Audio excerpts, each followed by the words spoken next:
The morning started like any other peaceful Saturday at my lake cabin in northern Wisconsin, with the early June sun casting golden ripples across the pristine waters of Lake Mendota and the smell of pine trees mixing with the crisp, clean air that made this place my sanctuary away from the chaos of Madison, where I worked as a senior policy advisor. But I had no idea that within a few hours my quiet weekend retreat would transform into a legal battlefield that would expose years of corruption, fraud, and abuse of power by the homeowners association that governed our small lakeside community of 43 cabins nestled among towering evergreens and birch trees. My name is Marcus Williams, and I'd owned this modest two-bedroom cabin for 8 years, purchasing it after my divorce when I needed a place to escape, to think, to breathe, somewhere away from the political machinery of the state capitol where I'd spent 15 years climbing the ranks from legislative intern to one of the most trusted advisors to Attorney General Rebecca Thornton, a formidable woman known for her relentless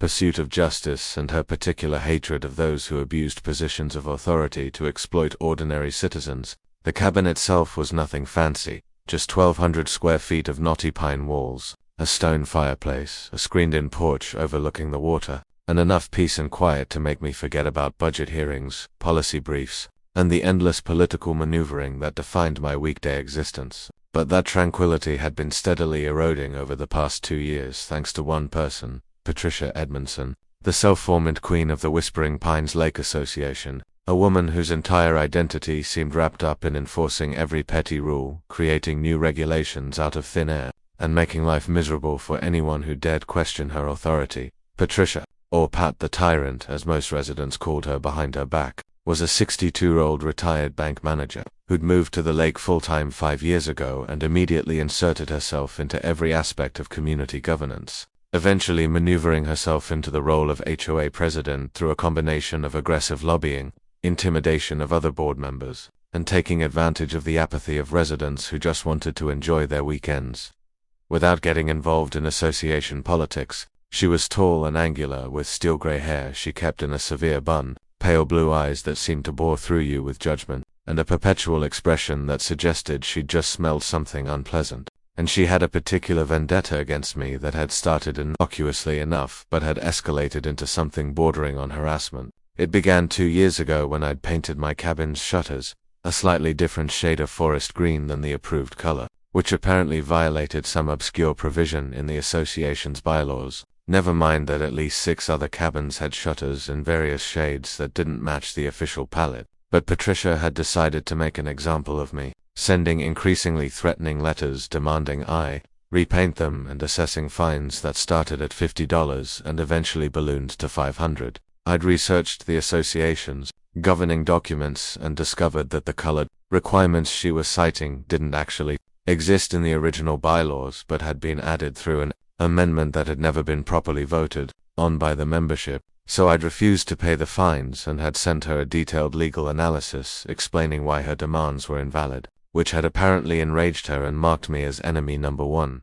What followed was 2 years of escalating harassment, citations for leaving my kayak on the beach overnight even though dozens of other residents did the same, complaints that my dock extended 3 inches beyond the allowed distance despite having been in the same position since before I bought the property, threats about my unauthorized bird feeders that were supposedly attracting wildlife, demands that I remove the small vegetable garden I'd planted behind the cabin because food cultivation wasn't permitted in visible areas, and most recently, a series of letters claiming that I owed over $3,000 in accumulated fines and threatening to place a lien on my property if I didn't pay immediately. I'd documented everything meticulously, keeping copies of all correspondence, taking photographs with timestamps and noting every interaction, partly because my legal training had taught me to always build a paper trail and partly because something about Patricia's behavior seemed to go beyond mere pettiness into territory that felt potentially criminal, like she was using her position to run some kind of shakedown operation against residents who didn't fall in line.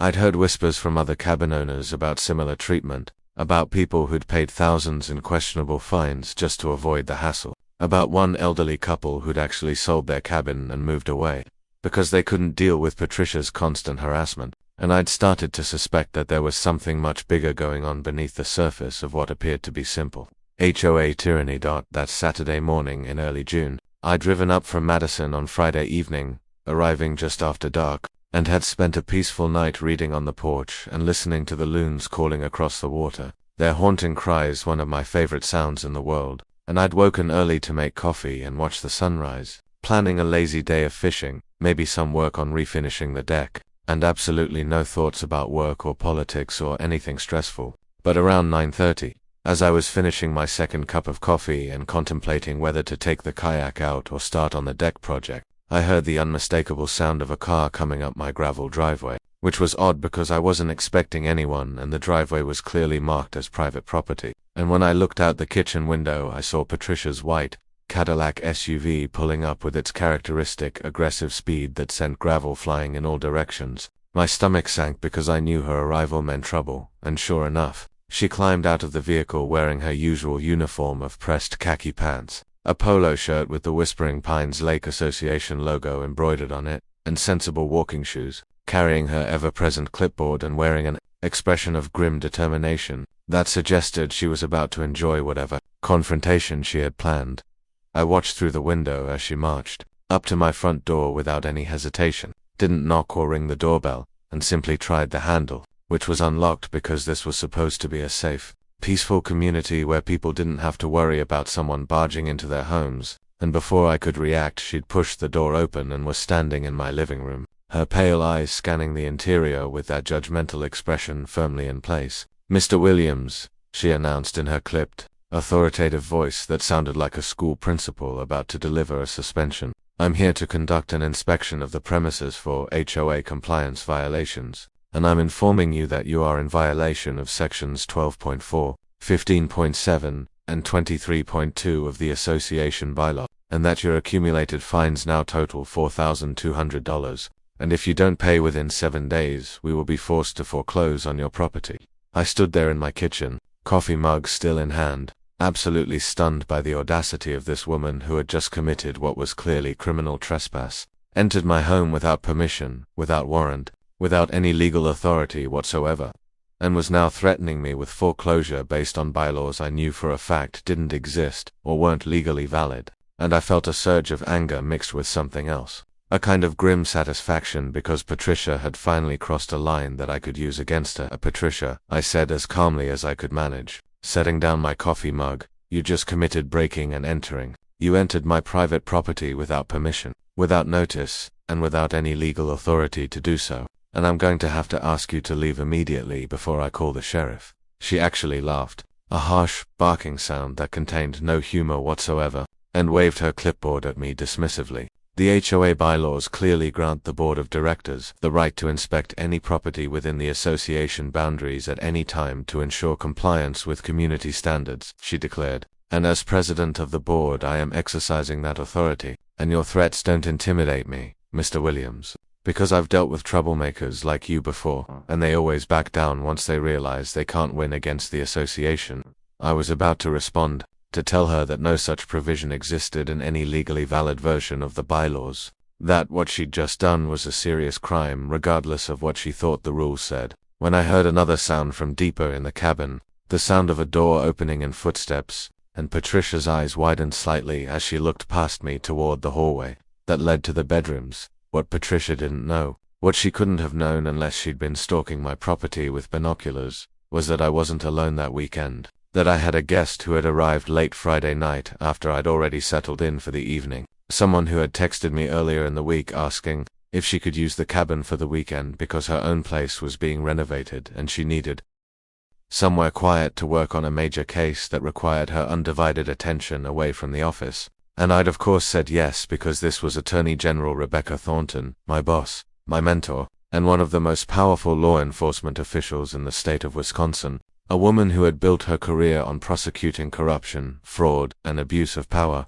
and who had a particular passion for cases involving people who exploited their authority to victimize ordinary citizens. Rebecca had arrived around midnight, had let herself in quietly so as not to wake me, had taken the guest bedroom, and had spent most of Friday night and Saturday morning working on her laptop in bed, reviewing documents for a major case against a corrupt county commissioner, and she'd been so quiet that I'd almost forgotten she was there until I heard her bedroom door open. Rebecca Thornton walked into my living room wearing casual weekend clothes, jeans and a University of Wisconsin sweatshirt. her usually perfectly styled brown hair pulled back in a simple ponytail, her reading glasses perched on her nose, and she was holding her laptop in one hand and a cup of coffee in the other. Clearly, having heard the commotion and come to investigate, she was 53 years old, had been Attorney General for 6 years after serving as a federal prosecutor for 15 years before that, and had a reputation as someone who didn't suffer fools or tolerate injustice, and the way she carried herself,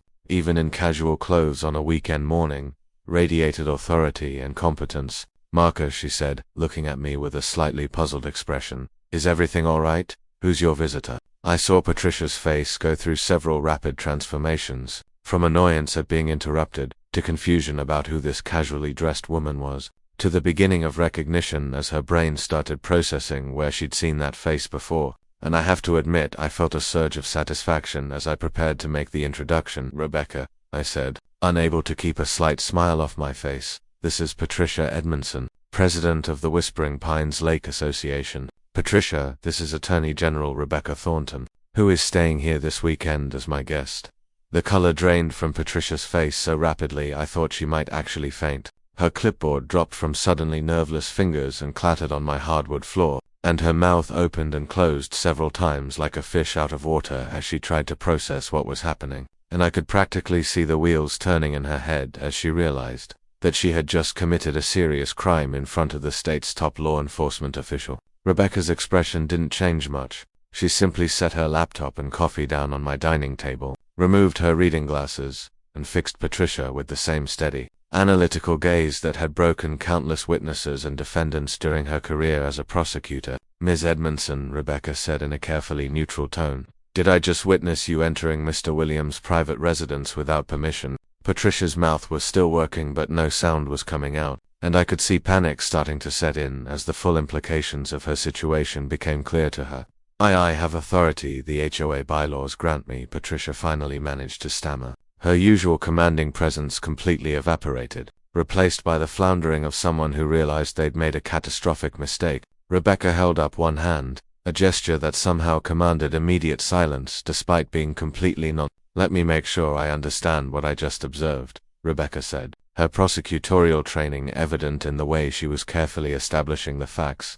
"You entered this private residence. The door was closed. You opened it without knocking. You entered without receiving permission from the property owner. You did not have a warrant or any court order, and you are now claiming that HOA bylaws gave you the authority to do this. Is that correct?" Each word was measured, precise, and Patricia seemed to shrink with each question, and I could see that she was beginning to understand just how much trouble she was in. "The association has always conducted inspections," Patricia said weakly, grasping at straws. "It's standard procedure. Everyone knows about it. We have the right to maintain community standards."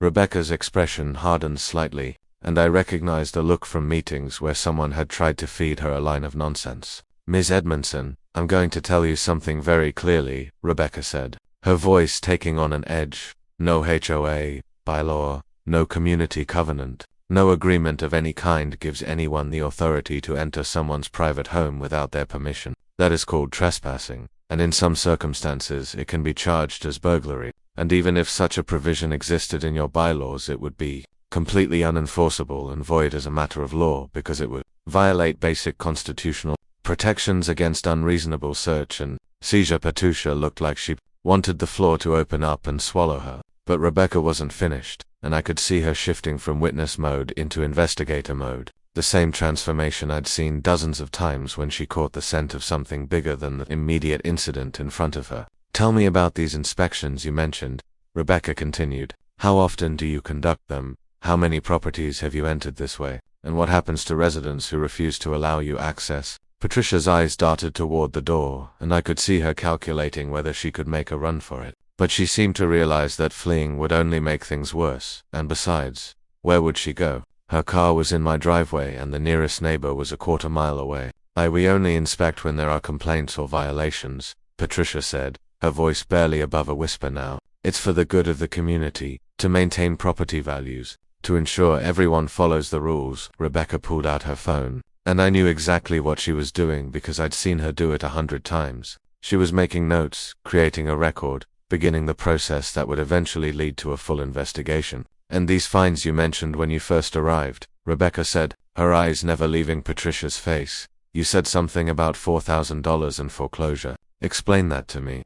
This was the moment when Patricia seemed to realize that she wasn't just in trouble for trespassing, that the Attorney General was now digging into the entire operation she'd been running, and her face went from pale to almost gray as the full scope of her exposure became clear. "The fines are for violations," Patricia said, but her voice had lost all conviction. "Painting violations, property maintenance issues, unpermitted structures, things like that. It's all in the Bible. It's all legal." I decided it was time for me to contribute to this conversation, and I walked over to my home office area, pulled out the thick folder I'd been maintaining for 2 years, and brought it over to the dining table. "Rebecca," I said, "I've been documenting Patricia's activities for the past 2 years. I have copies of every letter she sent me, photographs of alleged violations, records of fines assessed not just against me but against at least a dozen other residents that I know about, and I have copies of the association's original bylaws and governing documents, which show that many of the provisions she's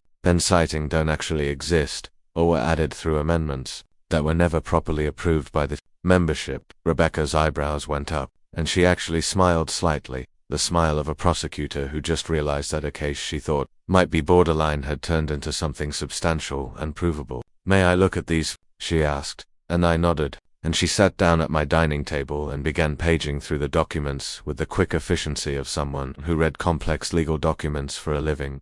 Patricia remained standing in my living room, looking increasingly trapped and desperate, and I almost felt sorry for her until I remembered the elderly couple who'd been driven from their home, the single mother who'd paid $2,000 in fines she couldn't afford because she was terrified of losing her property, all the people who'd been victimized by this woman's petty tyranny and abuse of power. "Ms. Edmondson," Rebecca said without looking up from the documents, "I'm going to need you to sit down and answer some questions, and I should inform you that you have the right to remain silent and the right to consult with an attorney, though this is not yet a formal custodial interrogation, but anything you say can and will be used in any subsequent legal proceedings."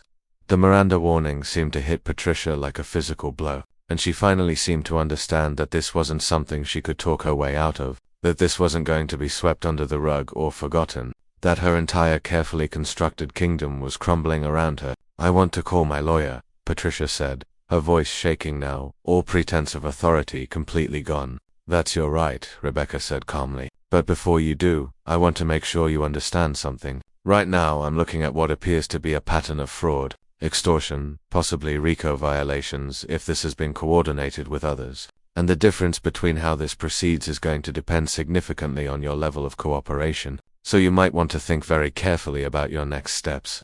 I watched Patricia's face as Rebecca laid out the stakes, and I could see the exact moment when she realized that cooperation might be her only path to avoiding serious prison time. Her shoulders sagged, her rigid posture collapsed, and she seemed to age 10 years in as many seconds. "Can I sit down?" she asked weakly, and I gestured to the couch, and she practically fell into it, her hands shaking as she clasped them in her lap. "How many other residents have you assessed fines against?" Rebecca asked, her tone businesslike now, the tone of someone building a case. "I don't know exactly," Patricia said, her voice barely audible, "maybe 20 or 30 over the past 3 years.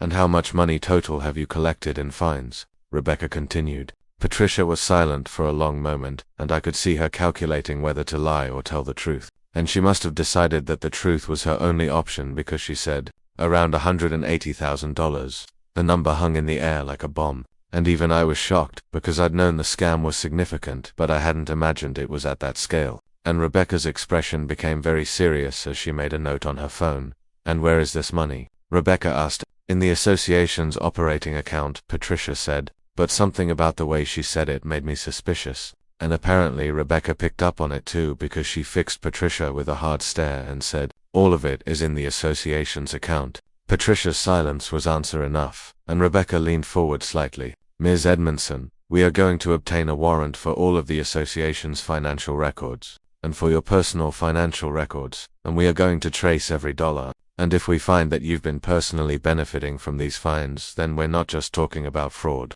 We're talking about embezzlement. We're talking about theft. And those charges carry serious prison time. So I'm going to ask you one more time, where is the money?" Patricia started crying, not the manipulative tears of someone trying to gain sympathy, but the genuine tears of someone whose life was falling apart. and through her sobs she managed to say, "About 60,000 is in the association account. The rest I transferred to my personal accounts. I was going to pay it back. I was having financial problems after my divorce. I lost a lot in the settlement. I just needed to borrow it temporarily."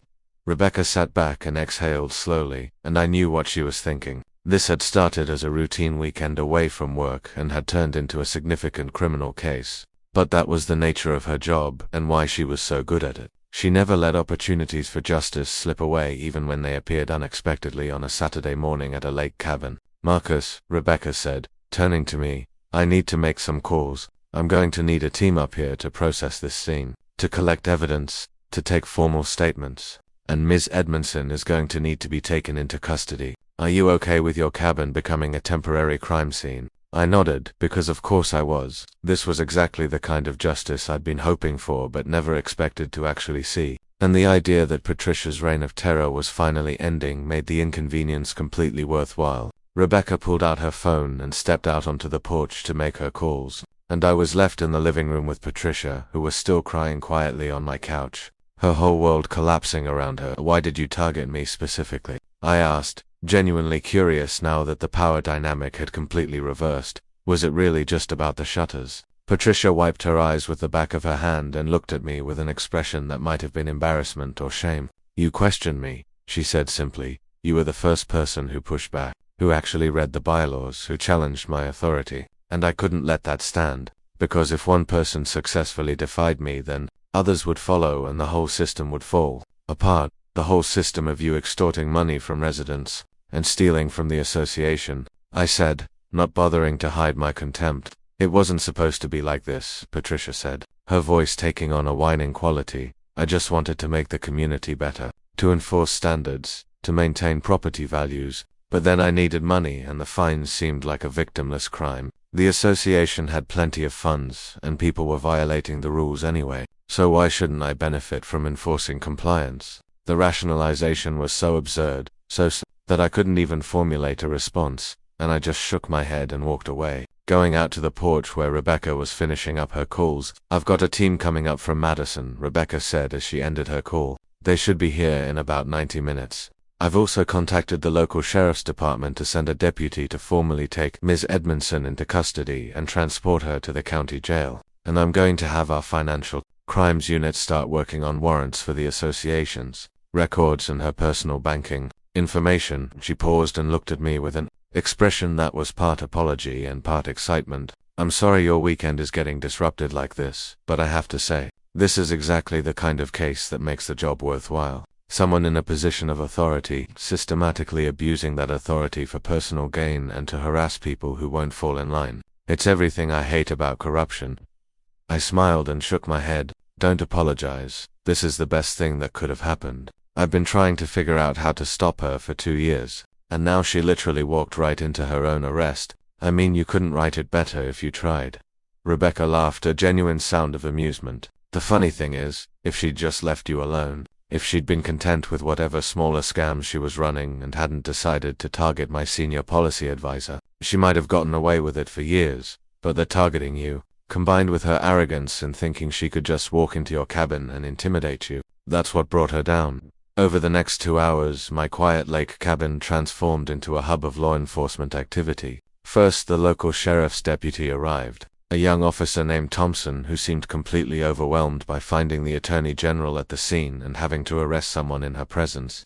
But he handled it professionally, reading Patricia her rights again, handcuffing her, and taking her out to his patrol car where she sat in the back seat looking small and defeated. Nothing like the imperious tyrant who'd ruled the Lake Association. Then the investigative team arrived from Madison, 4 agents from the AG's Financial Crimes Unit along with 2 evidence technicians, and suddenly my living room was full of people taking photographs, collecting the documents I'd provided, taking my formal statement, and coordinating with the sheriff's department about searching Patricia's home and the association's office. Rebecca was in her element, directing the investigation with the same efficiency she brought to everything, and I realized that this was who she really was. Not the politician who had to attend fundraisers and deal with the legislature, but the prosecutor who lived for building cases and bringing criminals to justice. By early afternoon, Patricia had been transported to the county jail. The evidence collection at my cabin was complete, and most of the team had left to execute search warrants at Patricia's home and the association office,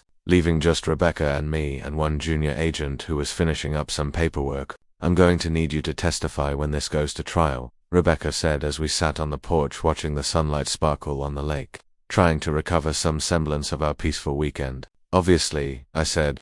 "I've got 2 years of documentation and I've been waiting for a chance to put it all on the record. What I'm curious about," Rebecca continued, "is whether she was working alone or if other board members were involved, and whether this kind of HOA scam is happening in other communities, because if it is, this could be the first case in a much larger investigation." That was Rebecca, always thinking 3 steps ahead, always looking for the broader implications and the systemic problems. And I knew that Patricia's arrest was just the beginning of what would likely be a major investigation into HOA fraud across the state. Over the next several weeks, the case developed rapidly. The search of Patricia's home and financial records revealed that she'd been systematically stealing from the association for nearly 3 years, creating fake vendors for maintenance work that was never performed, inflating actual expenses and pocketing the difference, and of course collecting all those fraudulent fines and keeping most of the money. The total theft was estimated at over $200,000. The investigation also revealed that 2 other board members had known what was happening and had received payoffs to stay silent, so they were charged as accomplices, and the forensic accountants found evidence that Patricia had been sharing information about her scheme with HOA board members in other communities, potentially helping them set up similar operations, which opened up the broader investigation Rebecca had anticipated. The case became major news across Wisconsin, with headlines about HOA tyrant arrested by Attorney General and stories about the widespread problem of HOA corruption and abuse,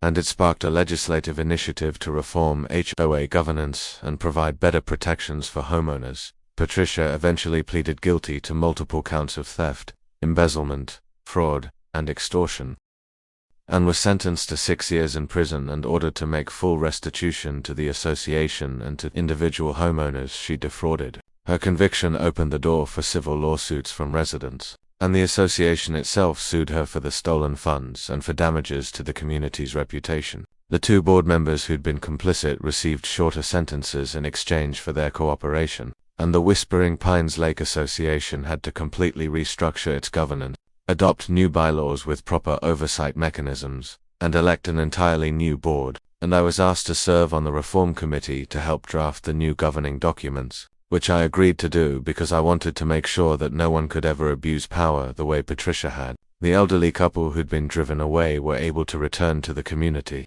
and received full restitution for the fines they'd paid. The single mother got her money back, and every resident who'd been targeted by Patricia's scam received compensation, and there was a genuine sense of justice being served and a community being healed.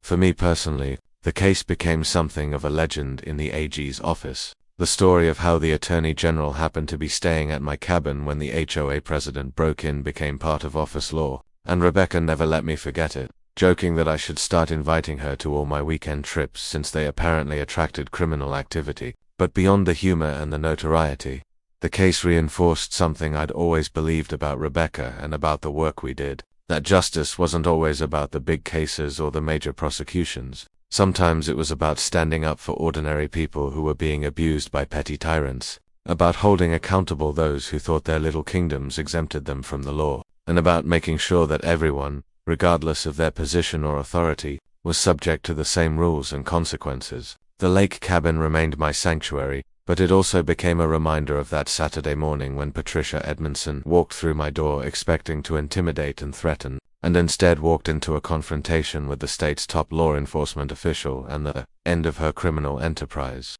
And every time I look at that front door I smile, remembering the expression on her face when she realized who Rebecca was and understood that her world was about to come crashing down. The broader investigation that Rebecca launched ended up uncovering HOA fraud schemes in 17 other communities across Wisconsin, leading to 14 more arrests and the recovery of over $1 million in stolen funds, and it prompted similar investigations in neighboring states as other attorneys general realized this was a widespread problem that had been flying under the radar because victims either didn't know they were being defrauded or felt powerless to fight back against their associations. Rebecca testified before the state legislature about the need for HOA reform, and Wisconsin became one of the first states to pass comprehensive legislation providing real oversight of HOA governance, mandatory financial audits, stronger protections for homeowners, and serious criminal penalties for board members who abused their authority. And the law was nicknamed Patricia's Law in the press, ensuring that her name would be forever associated not with her reign of terror but with the reforms that ended such abuses. For Patricia herself, prison was a harsh adjustment from her life as the queen of a lake community. And according to news reports, she spent her time in the prison library researching appeals and writing rambling manifestos about how she'd been persecuted for trying to maintain community standards, never quite accepting responsibility for her crimes or understanding that her fundamental error was believing that authority gave her the right to exploit and abuse people. The experience changed how I thought about my work in the AG's office. Before, I'd been focused on policy development and legislative strategy, the big picture stuff that happened at the state level. But after seeing firsthand how much damage one person could do at the local level, and how much good could come from holding them accountable, I became much more interested in the enforcement side of our work, the actual investigations and prosecutions that made a real difference in people's lives. I started working with Rebecca on developing better systems for identifying and investigating local corruption, for making it easier for citizens to report abuse by HOA boards, condo associations, and other local governance bodies, and for coordinating with local law enforcement to ensure these cases got the attention they deserved. And it became one of the most satisfying aspects of my job, knowing that the policy work I was doing would help prevent other people from going through what I and my neighbors had experienced. The lake community itself slowly recovered from the trauma of Patricia's regime. The new board was committed to transparency and fair governance. The annual meetings actually became productive instead of being dominated by Patricia's dictatorial pronouncements, and people started to enjoy their properties again without fear of arbitrary citations and crushing fines. And there was a genuine sense of community that had been missing during the years of Patricia's rule. I kept the cabin and continued to use it as my weekend retreat, and Rebecca occasionally still asked if she could use it when she needed a quiet place to work, and I always said yes because I felt like that cabin had become part of our shared history, the place where a random criminal act had triggered a major investigation and led to real reform and justice. We would sometimes sit on the porch in the evenings, drinking wine and watching the sunset over the lake, and talk about the case and about the broader issues of corruption and accountability that it represented. And Rebecca would reflect on her career and say that the Patricia Edmondson case, despite being relatively small compared to some of the major prosecutions she'd handled, was one of her favorites because it was so perfectly emblematic of what her office was supposed to do: protect ordinary citizens from those who would abuse their authority, ensure that no one was above the law, and make the system work for everyone, not just for those with power. I would agree and add that it had been one of the most satisfying experiences of my life. Watching someone who'd made my life miserable for 2 years, who'd made so many people's lives miserable, finally face consequences for their actions, and seeing that justice system work the way it was supposed to work. The story had an interesting epilogue about a year after Patricia's conviction. I was at the cabin one summer weekend when I saw a car pull into my driveway, and for a moment I had a flashback to that Saturday morning and tensed up. But then I saw it was actually a couple from the lake community, Tom and Linda Chen, who owned a cabin about half a mile down the shore, and they'd come to thank me for standing up to Patricia and for being willing to testify and help with the investigation. They brought me a bottle of good scotch and a card signed by over 30 residents, expressing their gratitude and saying that I'd given them back their community. And Tom told me that they'd been about to sell their cabin because they couldn't deal with Patricia anymore, but now they were planning to stay and maybe even retire there full-time. And Linda said that her sister was thinking about buying a cabin in the community, now that the crazy HOA lady was gone and the association was being run properly. We sat on the porch and had a drink together, and they told me stories about other confrontations with Patricia that I hadn't known about, incidents that were sometimes infuriating and sometimes darkly funny in retrospect, and we laughed about the cosmic justice of her breaking into my cabin on the one weekend when the Attorney General happened to be there, and Tom said it was like something out of a movie, the villain walking right into their own downfall through pure arrogance and bad timing. As the years passed, and I continued to work in the AG's office, eventually being promoted to Chief Policy Advisor and then Deputy Attorney General, I would sometimes use the Patricia Edmondson case as an example in speeches or presentations about the importance of local enforcement and the need to take seriously what might seem like small cases or petty complaints, because you never knew what you might uncover when you started pulling on a thread,